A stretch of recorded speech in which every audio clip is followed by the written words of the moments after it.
नमस्ते दोस्तों। Crypto currency की दुनिया को समझना आसान नहीं है, लेकिन कोई अगर इसको आसान भाषा में समझाए जिससे ये पूरी तरह से समझ में आ जाए तो कैसा होगा। मैंने crypto currency, blockchain, smart contract और एनएफटी रिलेटेड सारे कॉन्सेप्ट्स बहुत ही आसान भाषा में समझाए हैं। आप हमारे चैनल का ब्लॉकचेन ज्ञान प्लेलिस्ट जाके देख सकते हैं, या मैंने डिस्क्रिप्शन बॉक्स में लिंक दे दिया है, वहाँ जाके भी आप एक्सप्लोर कर सकते हैं।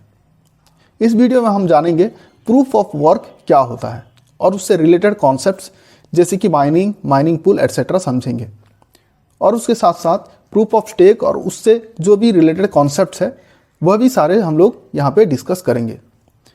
तो आइए जानते हैं प्रूफ ऑफ वर्क क्या है। एक उदाहरण के साथ, मान लो अंजना पायल को 10 बिटकॉइन सेंड करना चाहती है। जैसे कि आप जानते हैं कि ब्लॉकचेन एक डिसेंट्रलाइज्ड प्लेटफॉर्म है और क्रिप्टो करेंसी की सारे ट्रांजैक्शंस ब्लॉकचेन में होते हैं। तो इस ट्रांजैक्शन को कंप्लीट करने के लिए, या आप कह सकते हो कि वैलिडेट करने के लिए, कोई बैंक या गवर्नमेंट इन्वॉल्व नहीं है। अब जैसे कि इसी केस में कोई बैंक मौजूद नहीं है ये ट्रांजैक्शन को वेरीफाई करने के लिए, तो जब अंजना पायल को 10 बिटकॉइन सेंड करेगी तो पता कैसे लगाया जाए कि अंजना के पास 10 बिटकॉइन है भी या नहीं।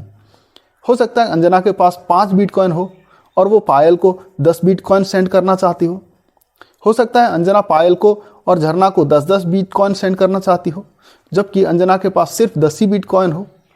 ऐसे में यह सारा प्रोसेस को वेरीफाई करने के लिए जिसकी ज़रूरत पड़ती है उसको कहते हैं माइनर्स। अब आप सोच रहे होंगे कि इन्हें माइनर्स क्यों कहते हैं। आप सुने होंगे गोल्ड माइंस में माइनर्स ज़मीन को खोद खोद के गोल्ड निकालते हैं। क्रिप्टो करेंसी की दुनिया में भी माइनर्स का काम कुछ लगभग ऐसा ही है। जो भी न्यू कॉइन मार्केट में आते हैं वो माइनर्स के थ्रू ही आते हैं। माइनर्स ट्रांजैक्शन को वेरीफाई करके ब्लॉक को ब्लॉकचेन में ऐड कर देते हैं, जिसकी वजह से उन्हें कुछ कॉइन रिवार्ड के तौर पर मिल जाता है और फिर ये कॉइन सर्कुलेशन में आ जाता है। इस ट्रांजैक्शन वेरीफाई करने की प्रोसेस को माइनिंग कहते हैं, और जो यह काम करते हैं उन्हें माइनर्स कहते हैं। और ये माइनर्स कोई भी हो सकता है जो इस बिटकॉइन नेटवर्क का पार्ट हो। ये सारे माइनर्स वेरीफाई करते हैं कि ट्रांजैक्शन जेन्युइन है या नहीं, और इस वेरिफिकेशन प्रोसेस को ट्रांजैक्शन वैलिडेट करना कहते हैं। प्रूफ ऑफ वर्क में ट्रांजैक्शन को वैलिडेट करने के लिए कॉम्प्लेक्स मैथमेटिकल पजल को सॉल्व करना पड़ता है।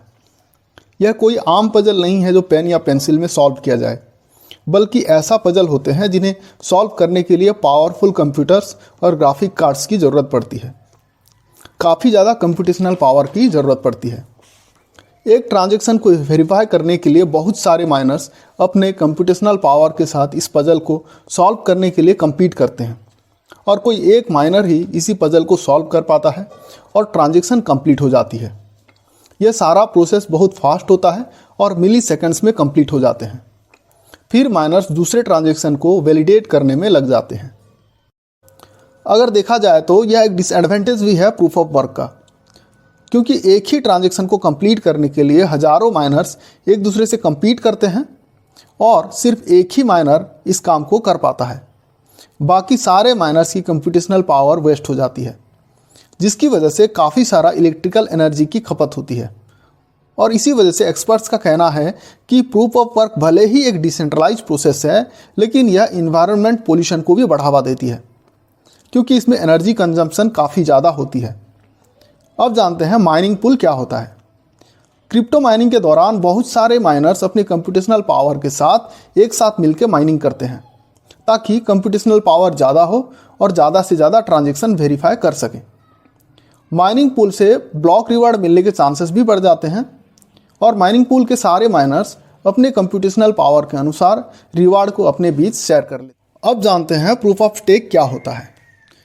जैसे हमने डिस्कस किया, प्रूफ ऑफ वर्क में एनर्जी कंजम्पशन ज़्यादा होती है और उसमें ट्रांजैक्शंस रिलेटिवली स्लोअर होती है।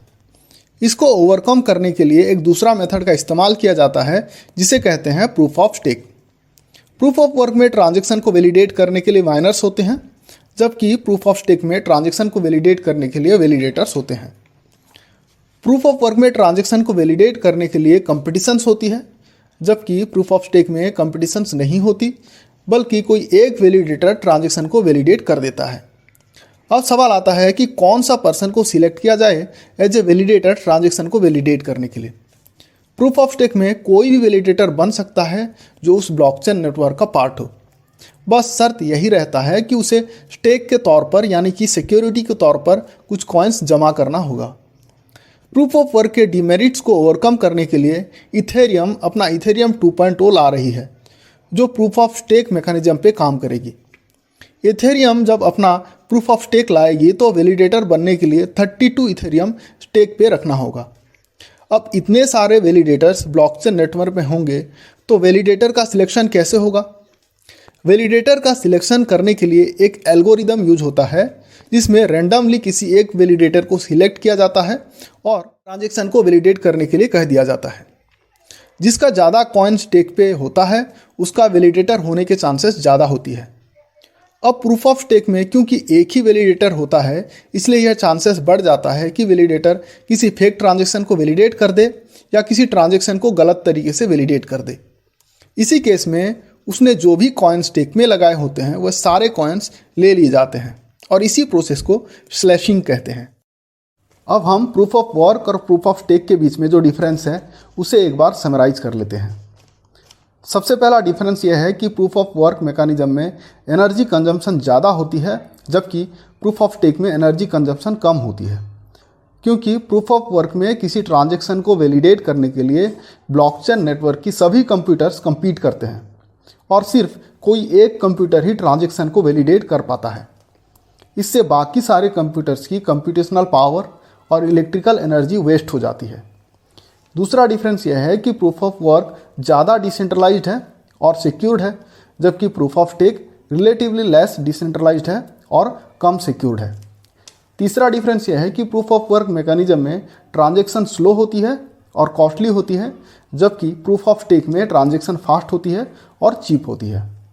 चौथा डिफरेंस है प्रूफ ऑफ वर्क मैकेनिज्म में काफ़ी ज़्यादा कंप्यूटेशनल पावर की ज़रूरत पड़ती है जिसकी वजह से बड़े बड़े कंप्यूटर्स और ग्राफिक कार्ड्स की ज़रूरत पड़ती है जबकि प्रूफ ऑफ स्टेक में सिर्फ एक साधारण सा कंप्यूटर से भी हो सकता है।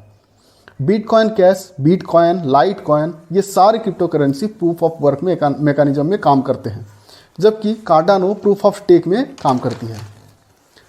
अब मुझे यकीन है कि आपको proof of work, proof of stake के बारे में सारा चीज़ क्लियर हो गया होगा। अब जाते जाते एक सवाल है आपसे, ब्लॉकचेन को सिक्योर्ड करने के लिए किसका इस्तेमाल किया जाता है? पिन कोड का इस्तेमाल किया जाता है, हैश कोड, पासकोड या फिर लॉगिन? अगर आपको जवाब पता हो तो कमेंट सेक्शन में ज़रूर बता देना और ऐसी अपडेट्स के लिए हमारे चैनल को सब्सक्राइब कर देना। वीडियो अगर अच्छा लगा, पसंद आया हो तो आप ज़रूर लाइक करना और फ्रेंड्स के साथ भी शेयर कर देना। वीडियो को आखिरी तक देखने के लिए धन्यवाद।